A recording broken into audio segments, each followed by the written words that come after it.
G'day. Many Australians today will be listening on in their home cities or where they live while they are subject to COVID restrictions. That is particularly the case in my hometown of Sydney, which I will be returning to later today after having been at the G7 and then, of course, going through the quarantine period here in Canberra. This is a difficult time when people are dealing with the restrictions, but that has been our experience over these past 18 months as our country has battled COVID-19 like every country has. Every country has had their share of success and also of failures over this period of time. COVID-19, managing your way through COVID-19 is uncharted waters. And anyone who thinks there is always a pathway that is without risk, that is without vulnerabilities, clearly doesn't understand the significant challenge that all nations face in dealing with COVID-19. But those who understand this best are Australians who deal with this every single day. And today was an important meeting of the National Cabinet. It was our 45th meeting of the National Cabinet. At no time in our federation have state premiers and chief ministers of our territories and the Prime Minister met together with such frequency to deal with a national challenge. A challenge that has gone on now for a long time, and there is still quite a journey ahead of us. And we will continue to meet. And we will continue to work together as best as we possibly can to ensure that Australia's COVID-19 response is world-class. Today we reaffirmed our commitment to that task in the National Cabinet. But we didn't do that just in words, we've done it in deeds. The good news I have for Australians who are subject to restrictions today is we have agreed a new deal for Australians on the pathway out of COVID-19. A pathway from a pre-vaccination period which is focused on the suppression of the virus, on community transmission cases, to one that sees us manage COVID-19 as an infectious disease like any other in our community. Now, there is still some pathway from here to there, but the pathway we have agreed today, I think, gives all Australians encouragement and I think much needed hope in what has been a very difficult time. We have affirmed today a plan that has 4 phases that will be finalised in coming weeks based on the expert medical evidence and modelling work that is being done by the Doherty Institute and channelled through the task force that was established some months ago to do this work, that first initiated that work in relation to the Alpha strain of COVID-19, and that was reported to National Cabinet several weeks ago, and now is finalising its work on the Delta strain. The plan has 4 components. The first of those we are currently in now, and it is based on the agreed principles that were set out before National Cabinet that I took to them today. So we agreed to formulate a national plan to transition Australia's national COVID response from its current pre-vaccination settings, focusing on suppression of community transmission, to post-vaccination settings, focused on prevention of serious illness, hospitalisation and fatality, and the public health management of other infectious diseases. We agreed in principle that that plan consists of the following phases, each triggered by the achievement of a vaccination threshold expressed as a percentage of the eligible population, that is 16 plus, based on the scientific modelling conducted for the COVID-19 risk analysis and response task force that I've referred to. The first phase is the one we're in. Vaccinate, prepare and pilot, where we continue to suppress the virus. That involves the implementation of the National Vaccination Plan to offer every Australian an opportunity to be vaccinated with the necessary doses of the relevant vaccine as soon as possible. and Lieutenant General Fruin will update you on that. But today we'll be seeing another record day of vaccinations. Today we will hit 8 million.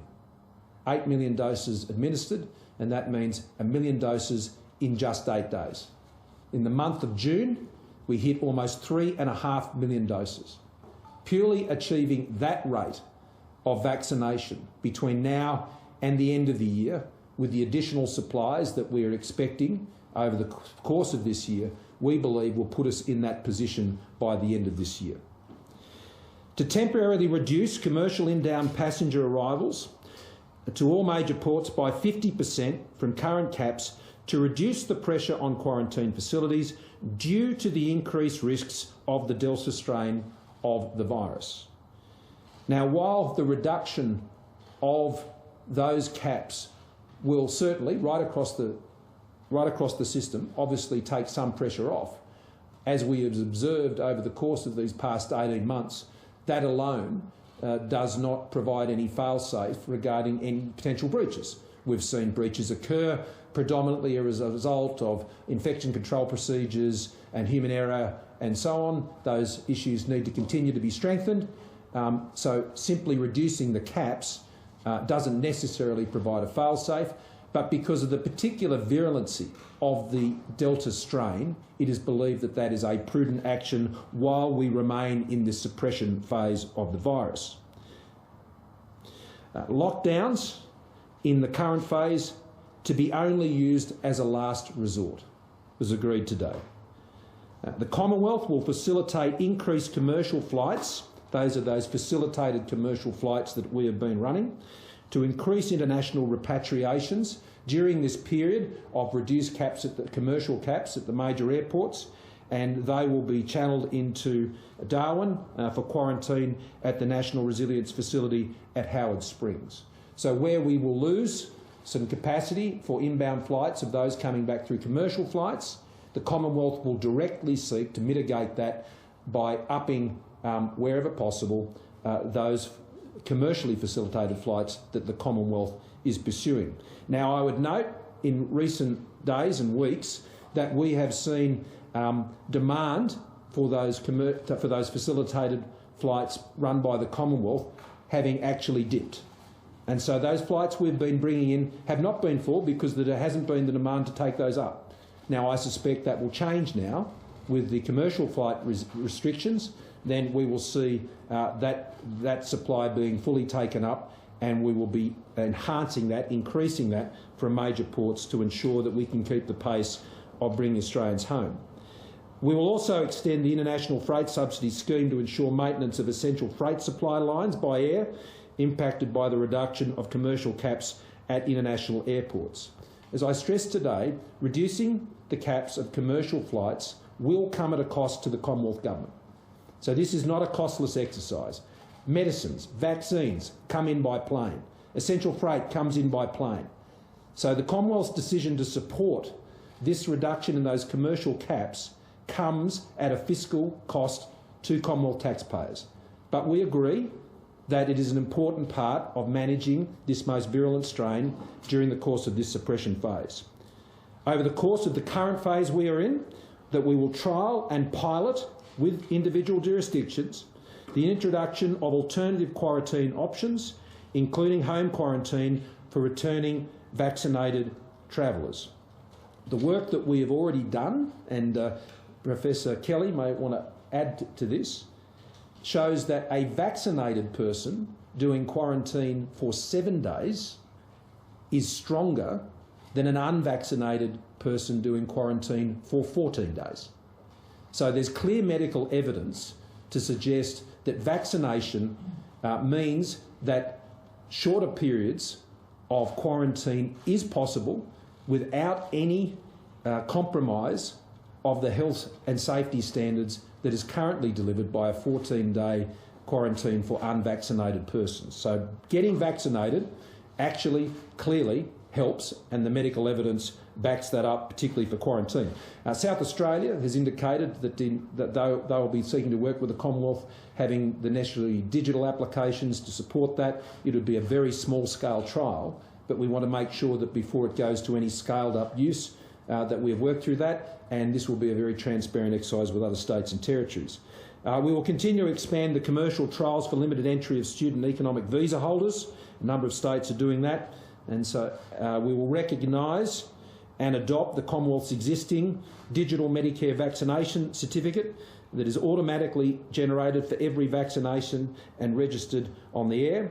So that is something that's already there now. By the end of this month, as I've said to you before, it will be at another level, which would see it being able to be incorporated in things like Apple Wallets and the like. That we will put in place a digital vaccination authentication at border, that we will prepare now, as we already are, the vaccine booster program, and there will be a further review of the National Hotel Quarantine Network to ensure that the standards, infection control procedures and the like are being adhered to. That's phase one. That's the phase we're in. That's the suppression phase. That's vaccinate, prepare and pilot. The post-vaccination phase will be entered once we reach a threshold of vaccination to be determined by the modelling process we're currently engaged in. This will be a scientific number. Won't be a political number, won't be an arbitrary number. It will be a number that we can have confidence means that when you reach that level of vaccination in the population, which may include specific targets on vaccination of vulnerable populations such as those over 70, and we're about at 70% now, I think, JJ, on vaccination of first dose for those over 70. That's the gate that we have to get through. Once we get through that gate, and that'll be determined by the scientific evidence, then we will move into a phase where we seek to minimise serious illness, hospitalisation and fatality as a result of COVID-19. That's the objective. And our measures, I stress, may include, these are still to be determined, but we agreed today that we could say that measures may include the following once we reach that: to ease restrictions on vaccinated residents, such as lockdowns and border controls, that lockdowns would only occur in extreme circumstances to prevent escalating hospitalisation and fatality, to restore inbound passenger caps at that time to previous levels for unvaccinated returning travellers, and then even larger caps for those who are vaccinated. So we would see higher levels of arrivals. The caps would apply at what they have been up until now for the unvaccinated, and then there would be a higher cap again above that for vaccinated return travellers. That we would be allowing a capped entry of student and economic visa holders subject to quarantine arrangements and availability. That we will then introduce those new quarantine arrangements for vaccinated residents based on the trials undertaken in the current stage, and then we would either be implementing the vaccine booster program at that time or preparing it, depending on the time and frame of hitting that first mark on vaccination. The third phase is called the consolidation phase, and that is to manage COVID-19 consistent with public health management of other infectious diseases. Now, what does that mean?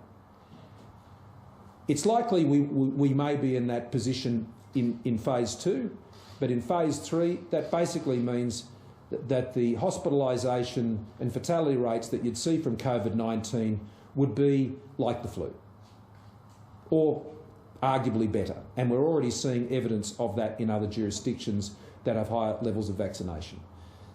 So when it is like the flu, we should treat it like the flu. And that means no lockdowns. This is the measures may include to be finalised. No lockdowns. The vaccine booster program underway, exempting vaccinated residents from all domestic restrictions, abolishing caps on returning vaccinated travellers, allowing further increased capped entry of student economic and humanitarian visa holders, very high caps we're talking about at that point, lifting all restrictions on outbound travel for vaccinated persons, and extending the travel bubble for unrestricted travel to new candidate countries such as Singapore, the Pacific, and there potentially may be other candidates by the time we reach that stage. Moving into the consolidation phase will be based on a further benchmark determined by that modelling process. And then the final phase, which is the penultimate phase to moving to completely back to normal, where you would have measures may include allow uncapped inbound arrivals for all vaccinated persons without quarantine, and allowing uncapped arrivals of non-vaccinated travels subject to pre-flight and on-arrival testing. So you may still have at that point unvaccinated people coming to Australia at that final phase. If they are picked up on testing, there'd be pre and post-flight testing, then they'd of course go into quarantine, which would be common sense. Now, we've agreed that the COVID-19 Risk Analysis and Response Task Force, which is led by Secretary Gaetjens, they will be tasked to make recommendations on finalising that plan. I think you can see from the level of detail I've set out to you today, it's already got some pretty good guidance as to how that will be filled in, and they'll be tasked to do that and bring that forward to National Cabinet. I don't anticipate that will be done for next week, but we would hope to be able to do that over the course of this month. What's key to that is the modelling work. We have to get that right. It's a critical number, and we need to be absolutely sure about that in framing where we go to from here. And that will include, of course, them recommending those vaccination targets for each of the phase of the plan based on that modelling. So what it means is Australia gets vaccinated, Australia is able to live differently. Winning in the post-vaccination phase looks very different to winning in the phase we're in now. Winning now means we suppress the virus as best as we can, which means that from time to time, such as we're experiencing in New South Wales, we have to go through these experiences. That's regrettable, and I have every confidence, having heard further from the New South Wales Premier today, that they're continuing to get on top of that, and you would have heard that from their report earlier today. But we will continue to fight on in this period, but we need and will continue to do everything we possibly can to vaccinate the population as fast as possible. And I think the performance in the most recent June month indicates just how much we've been able to ramp up. 1 million doses in 8 days.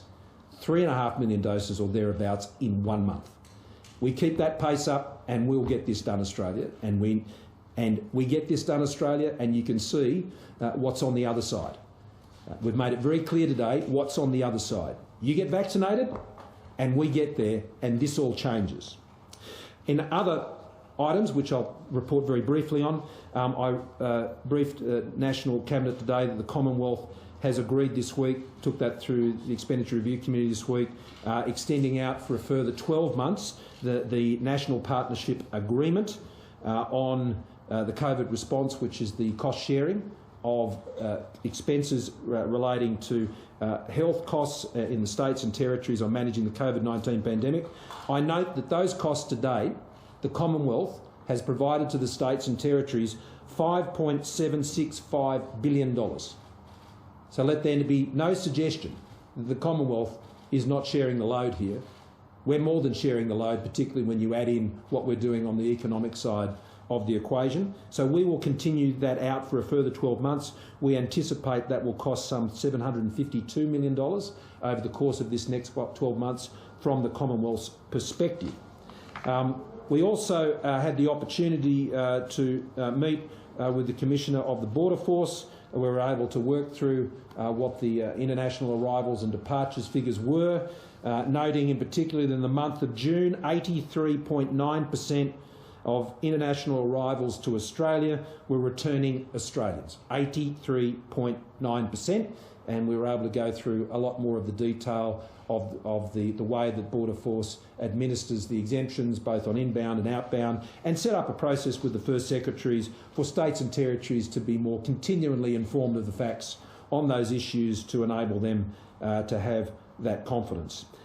We also noted that we continue to make progress on getting Australians home, but for everyone we get home, you often get others who join that list, but we have seen that number come down to 34,000, and we're going to work very hard over the next few months where we will have fewer commercial flights coming, but we will have increased facilitated flights from the Commonwealth to get Australians home. So a new deal for Australians today, to get us to the other side. I'll hand over to Professor Kelly. Thank you, PM. So just briefly on the epidemiology, and I think the PM has pointed out that some key changes into the future about how we do actually talk about what's happening with this particular virus in Australia, and concentrate increasingly on severe illness rather than numbers of cases, and I think you'll notice that as we go forward in these different phases. So far this year we've had just over 2,000 confirmed cases. There was one death in that person that had come from overseas. Throughout that whole period, other than in Queensland, where they have a policy of putting everyone who's positive in hospital, there have been very few hospitalisations through that group, and very, very few people in ICU. Today, over this week, we've had, as you know, 3 genomically separate outbreaks around Australia across 6 jurisdictions. We've had an average of 34 cases per day, so there are active cases in all but 2 of our jurisdictions in Australia. But throughout that, and as of today, there are only 3 people in intensive care out of all of those hundreds of cases now that are active in Australia. So that's a really crucial point. It does point to, and will increasingly point to, how vaccination will see us get out of this current situation, as the PM has suggested. So we're meeting each day, of course, with AHPPC to discuss those cases, to discuss the issues that are happening with those outbreaks. And other than New South Wales, they are all very much under control at the moment. And even in New South Wales, with the lockdown that they have, that number of cases has remained steady. We will no doubt see more cases over the coming days and week, but crucially, that important part of people being out in the community is starting to decrease, people out in the community during their infectious period. The Delta strain is difficult. It's difficult to control. It's the latest of a range of strains that we've heard about, those so-called variants of concern. There will be more. There will be different ones in the coming months and years. There is no doubt about that. We need to learn how to live with those strains, learn about them, and modify our approaches as required. I think crucially we know from this particular variant of concern it is definitely more transmissible. It can move from person to person more easily than previous strains. It is not more severe. There is no strong evidence at this point internationally and including in Australia, as I've noted from those cases of hospitalisations and ICU, than previous strains. There is some effect on vaccine efficacy, but vaccines still do work, and they are definitely still what we have to chart our course into the next period. So my colleague Lieutenant General Fruin will talk more about the vaccine rollout, but please can I just add my plea. If you are eligible for a vaccine, go and get it. If you are due for your second dose, regardless of what that vaccine is, go and get that second dose of that vaccine. Match, don't mix.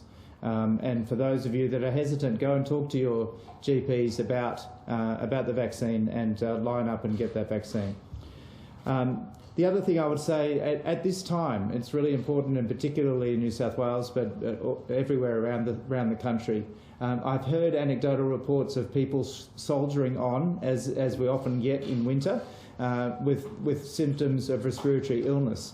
This is not the time to soldier on. If you have a respiratory illness, even of the most mild way, stop, stay at home, get tested, and then make sure that you don't have COVID. That's the same in every jurisdiction right now, including here in the ACT. If you are asked to get tested by the public health authorities wherever you are living, please do not hesitate to do that. Go out and get that test. That is the way we're going to chase down this virus. And finally, as the PM mentioned the modelling, I'll just tell you a little bit about that. So that's progressing very well. As the PM mentioned, that's been mostly related to the previous strain we were dealing with up until a short time ago, the Alpha strain. That will need to be modified now with the new information we're getting from the Delta. But there is hope there. As the PM has said, in terms of quarantine, there are the elements of where you've come from and the risk you're bringing into the country, vaccination, testing during the time of quarantine, compliance, of course, with that quarantine arrangements, shows that 7 days of home quarantine can be very similar to the outcome of 14 days of hotel quarantine. that needs to be worked through in terms of implementation of that, and that compliance piece is the most important. If people are staying at home, it actually can be safer for them and for the community because of the decreased interaction with staff. So that's the modelling we have. We've been tasked by National Cabinet to continue to modify that modelling over the coming weeks and months, and to really hone in on what is the messages and when those particular times of when we can go to the next phase, which will be based, as always, on the evidence, can be done. So I'll hand to Lieutenant General. Thanks, Professor. PM. Good afternoon, everybody. The Prime Minister has mentioned that today we have ticked over the milestone of 8 million doses in just 8 days.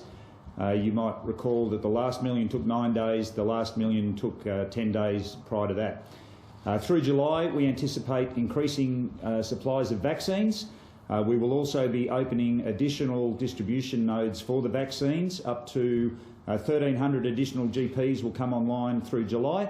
And we are optimistic that soon we will be delivering up to 1 million doses a week. Just yesterday was a record daily day of more than 161,000 doses. In relation to the broader population, 6.2 million Australians now, 30% of the population, have had their first dose. 1.7 million Australians are now fully vaccinated. In terms of our most vulnerable, by the end of today, every aged care facility in the country will have had their first and second dose vaccination visit. And the Prime Minister has mentioned we are now at more than 70% of our over 70s on first dose, and over the weeks ahead, many of them will be getting their second dose of AstraZeneca, so the fully vaccinated rates in that most vulnerable cohort will also rise. In relation to my review of the national COVID vaccine rollout, I have now completed my initial review, and I am engaging with the states and territories to understand their plans for their jurisdictions. And on Tuesday next week, we will be joining together to conduct what I call a war game. Many of you may know as a scenario planning exercise. And through Tuesday, we will fully integrate the national plan with all of the state jurisdictions' plans, and we will understand the specific requirements of the states' plans. Many of the jurisdictions have very different requirements. Many have remote areas, many have particular challenges that we will work with them to understand how we can best serve each of those jurisdictions in their own requirements. But by next week, we will be fully aligned, and I'm very confident we will be very well postured to meet our aim of having all those Australians who want access to vaccines this year will be able to do so.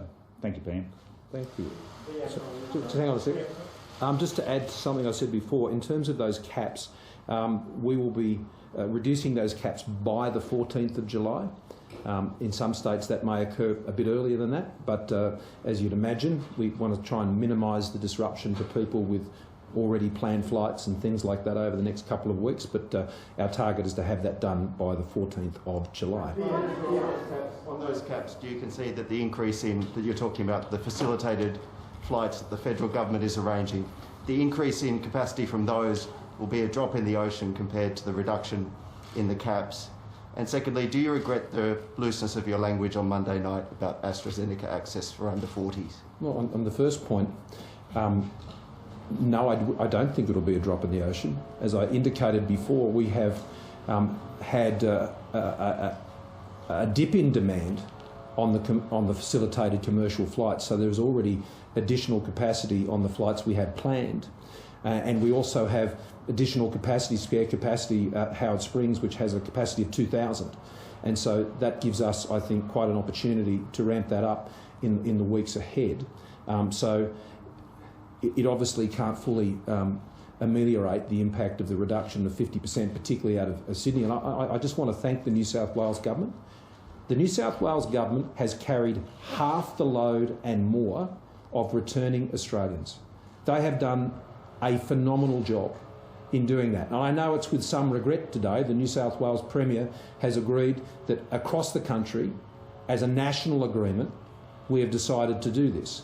But that's just an indication of their participation in what the National Cabinet process is all about. So I want to thank all of those who've been working in New South Wales. They have done an extraordinary job. Even in the midst of this lockdown, they're still taking 3,000 people a week. And I think that's been an extraordinary effort. In relation to your second question, I completely reject the assertion. All I said on Monday was reflected equally in what the co-chair of ATAGI has said, and that as ATAGI advice remains that there is a preferential recommendation for Pfizer for those under the age of 60. This does not preclude those under 60 from accessing AstraZeneca vaccine, but the preference is they access a Pfizer vaccine. Simply said that Australians should have the choice to go and talk to their doctor and make a decision with informed consent about their own health. So I certainly don't have any issue with what I said about that. And it was completely consistent with the medical advice. I note that some 120,000 Australians under the age of 40 have had the AstraZeneca vaccine. The TGA has approved the use of the AstraZeneca vaccine for those aged 18 and above. Everything I have said on this is completely consistent with the medical advice that is there. People should talk to their doctor. That's what I'm urging them to do. And on Monday, what I announced was that the federal government, I never indicated that it was a national cabinet decision. I said it was a decision that was noted because it was a decision taken by the Commonwealth government. And that was to extend the MBS item to enable doctors to talk to their patients. That's what we did. And we provided the public indemnity to support them to do that as well. So I hope that clears up the record. David. On today's statement, can you just clarify for us, is this an agreement where all premiers and chief ministers have signed up to what you outlined here at the press conference, or is it more a discussion about an agreement to be finalised at a later date? And the other point that you've been making is a lot of the focus will be on severe illness and hospitalisation. Do you think it's now time for Australia to move beyond a mindset where we obsess about case numbers every day because it's going to be hospitalisation or serious illness that's actually the important benchmark? Well, the answer to that question, the latter part of your question, is set out in today's agreement.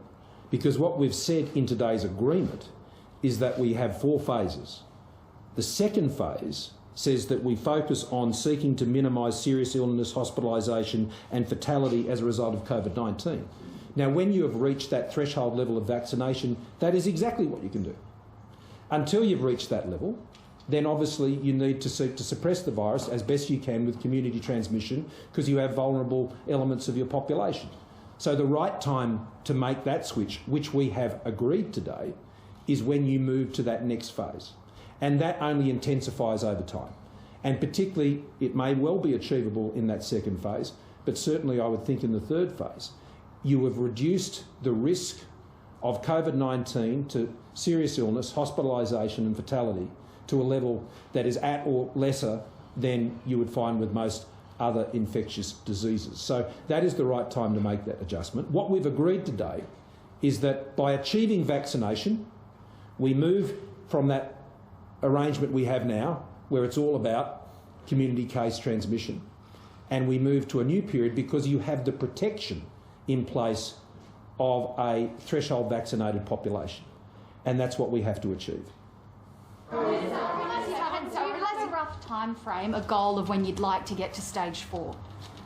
Oh, stage 4 will be a function, as is stage 3 and stage 2, of those vaccination targets that have to be set by the modelling. And I want to make this point really clearly. To have this as an evidence-led process, what matters is the hurdle you have to clear. And once we set that, what that hurdle is, then based on the work that we're doing with Lieutenant General Fruin, we'll be in a better position, I think, to have a view about when we might be able to achieve that. Now, Lieutenant General Fruin and I have said to you today that we believe that we'll be in a position by the end of the year to have provided every Australian who wants a vaccine to be able to have received one. We believe we can achieve that, and I think the numbers in June and these record days that we're seeing, and I think particularly what we've agreed today. See, a lot of people say, well, why should I get vaccinated? They go, there's not much COVID around in Australia. I've got more chance of I don't know, getting run over by a car than I have of catching COVID in this country. And to a sense, we're prisoners of our own success in this. If you get vaccinated, you get to change how we live as a country. You get to change how you live in Australia. And I think this is a very powerful message. In my recent meetings overseas, I listened carefully to the experience of a number of countries whose vaccination rates were travelling like Australia's and more recently had a sharp increase, and in particular President Moon from South Korea. And what I talked through with him when we were there together at Carbis Bay was they had introduced, as I flagged, frankly, some weeks ago, some months ago, the idea that if you're vaccinated in Australia, then you present less of a risk than others who are unvaccinated, and therefore imposing restrictions on those Australians, particularly when you've got a vaccinated population, well, it doesn't make any health sense. And so what has occurred in countries like South Korea is by entering into that deal effectively with their population, which is you get vaccinated, then you'll be less subject to those health restrictions because you have taken an action that both protects yourself and your health and the health of the community. Now, South Korea saw their rates rise considerably, and I've been a keen advocate for this, despite some resistance and criticism now, for some time. And so I'm very pleased today that what we've agreed, to go to your point, David, what we have agreed is that game-changing setting. That game-changing setting is that we achieve these rates of vaccination, then how we deal with this virus changes. I appreciate, just following on that, I appreciate you don't have the threshold yet, but considering you say every Australian will be offered a vaccine by the end of this year, do you imagine that we are moving to phase 2 this year? And also, you did say the very exciting words, completely back to normal. Realistically, what was the soonest that would be? Next year, the year after? Once we've got to a position of the post-vaccination phase, I think we will have made a quantum leap in where we are now, because it's not the number of cases that matters there. I mean, as you've seen in Singapore, well, I don't think we'll go to the point that necessarily they have in terms of what we report. I mean, keen to be as transparent as possible, but I would urge the media in those circumstances that the focus that policymakers will have, people making decisions about the health of the country, what we'll be focusing on is hospitalisation rates, serious illness rates and fatality rates. Now, this is the focus of other jurisdictions when I was with Prime Minister Johnson, and I'd urge that Australia and the UK's situations are completely different. I mean, the UK has the virus everywhere, so the idea of them being able to be in a suppression phase is impossible for them. Much of the world has had to give up on what we've been able to achieve in Australia. And so we don't just sort of casually let that go. We will continue to ensure that we maintain that for as long as we possibly can, and then vaccinate the population and get to the phase that other countries in. But I note in the UK, they're only slightly above 60% on their double dose vaccinations now.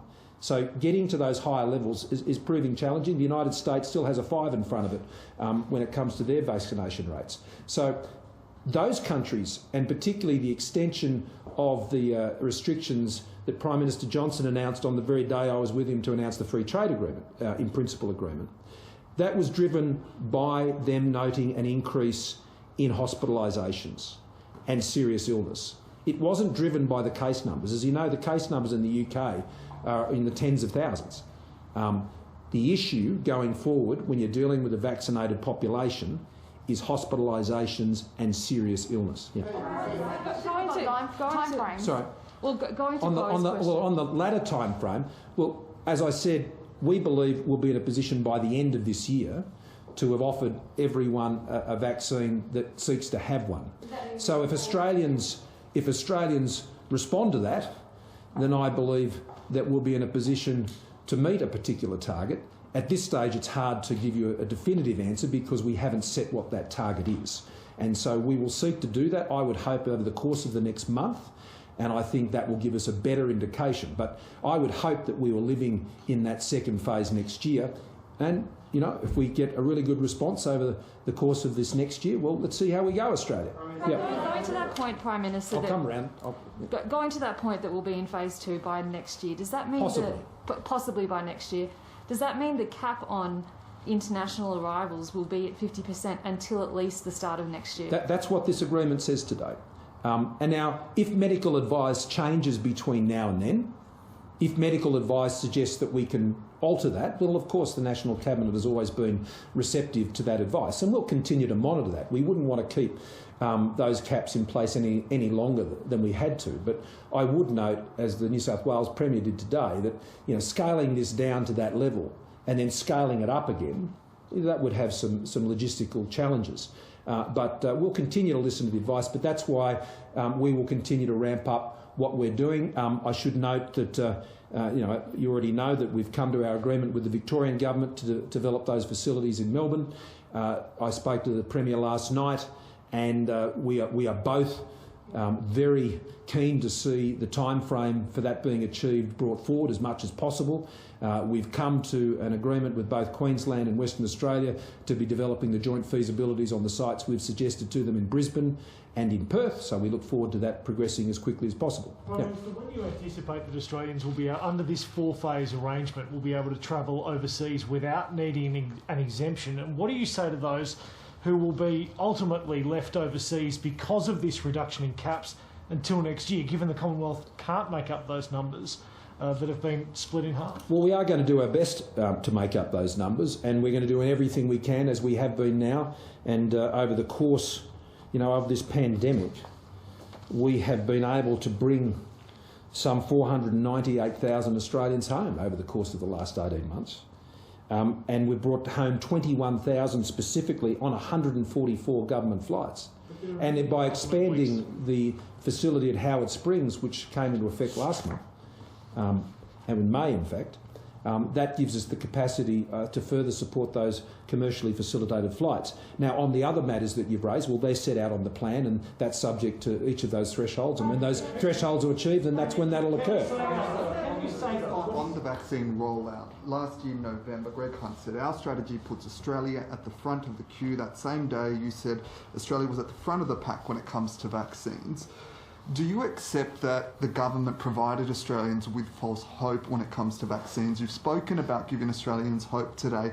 Can you understand why some Australians mightn't be holding their breath? Yeah, yes, I can. And so we will demonstrate our commitment by what we achieve in the months ahead and what we have already achieved. This has been a very challenging process, and there have been many unknowns in dealing with COVID. And our government has never been short of ambition when it comes to what we've tried to achieve in responding to COVID-19. And given that Australia can speak of having saved 30,000 lives, and Australia can speak of having put 1 million people back to work over the course of the pandemic, and we had bold ambitions for that, and we achieved them. But I would readily endorse the view that we have had challenges with the vaccination program over these first 6 months. Well, not even the first 6 months, because I think, as we've demonstrated in June, we're really starting to hit our straps. Of course, we were hit by the impacts of ATAGI advice. And as you know, the ATAGI advice is provided independently of government. And the government doesn't direct ATAGI whether it's 50, 60, and when they might change those views. And I know that has caused some concern in the community about how that advice has changed. Well, that is a matter for ATAGI. And that has, of course, impacted on the vaccination rollout. Equally early on, as you all know, the inability of our suppliers to provide those early doses of AstraZeneca impeded those early weeks of the vaccination program. Happily concede those points as well. But, when you have setbacks, you don't dwell on them. You understand what happened, you learn from them, you fix the program, and you get on with it. So here we are today, getting on with it.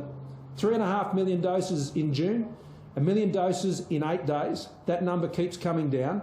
8 million doses having been delivered now. You'll start to see the second doses now escalate in the months ahead as the first dose translates into second dose. As we see the supply of Pfizer vaccines increase from last month, an average of around 300,000 a week, to double that and potentially even more in the months ahead. And we see the points of presence for the delivery of that vaccine increase as well. So what matters at the end of the day? is you get the job done.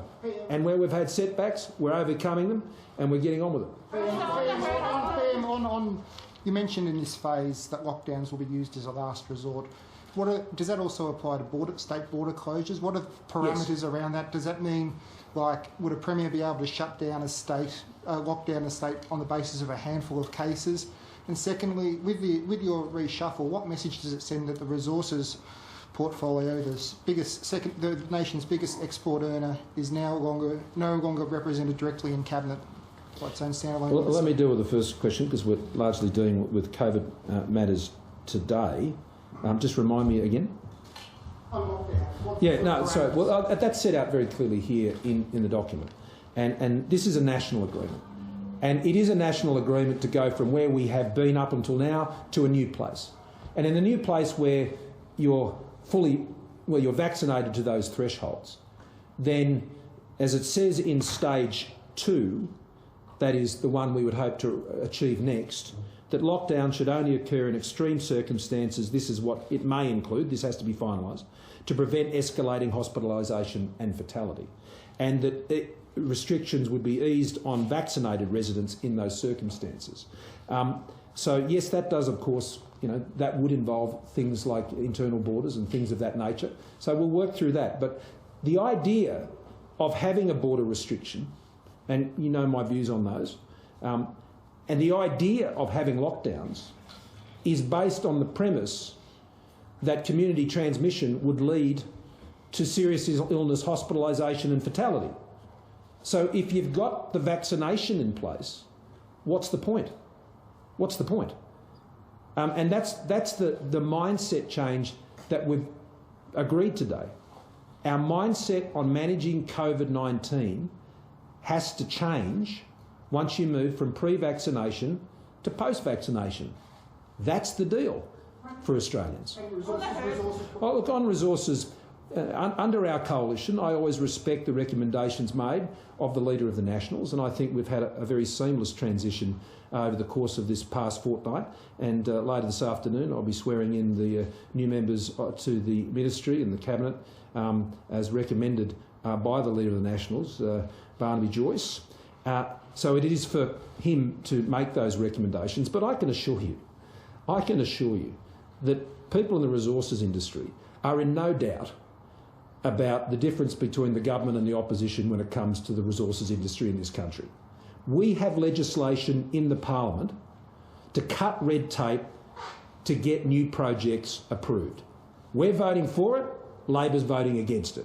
We have legislation in the Parliament, have had legislation in the Parliament on greenfield sites that support those new projects. We voted for it, they were voting against it. So when it comes to supporting the mining industry, I don't think there can be any doubt about the commitment of my government and my Prime Ministership to the resources sector. I think they're clear as when it comes to which side of politics is there to support the mining industry. And the other point I'd make is this. It's, as I said, it's up to the Leader of the Nationals to recommend who should be in Cabinet and who should not be. But Keith Pitt, I think, has been an extraordinary Minister for Resources, and I'm really pleased that the Leader of the Nationals has agreed to continue to have Keith serving in that position. I think he has the full confidence and trust of the resources sector, so wherever he may sit, I know he is the best possible advocate in my government to pursue that job. Prime Minister, the Victorian... I have to do a swearing in this afternoon. Okay. So. The Victorian and New South Wales premiers have said that vaccination rates of 70 to 80% are needed to lift lockdown restrictions. Does that figure sound about right to you? And whose failure is behind the dramatic reduction in international arrival caps? Is it a failure? I couldn't quite hear, it was a bit muffled. Sorry, can you hear me? The second and bit. Yeah. Whose failure is behind the dramatic reduction in international arrival caps? Is it a problem with hotel quarantine? No, it's about the Delta variant. It's simple. The Delta strain is more contagious, and so we're just seeking to take precautionary steps to overall reduce the risk. I mean, infection rates in quarantine are 1%. So 99% of cases of people coming in don't present with COVID or have infections. And we've had around 26 breaches, some of which don't include hotel quarantine, a bit more than that, of which about half a dozen have resulted in community outbreaks. And that's out of 380,000 passengers coming through. So, no, it doesn't have anything to do with that. It just is a practical decision about precaution, having a precaution to reduce the overall load. I mean, 1% of a smaller number is smaller than 1% of a higher number. It's just maths. So that's, and on the first point, sorry. On the vaccine threshold, so look, some premiers I'm going to let say that be determined, and this was an important part of our agreement today.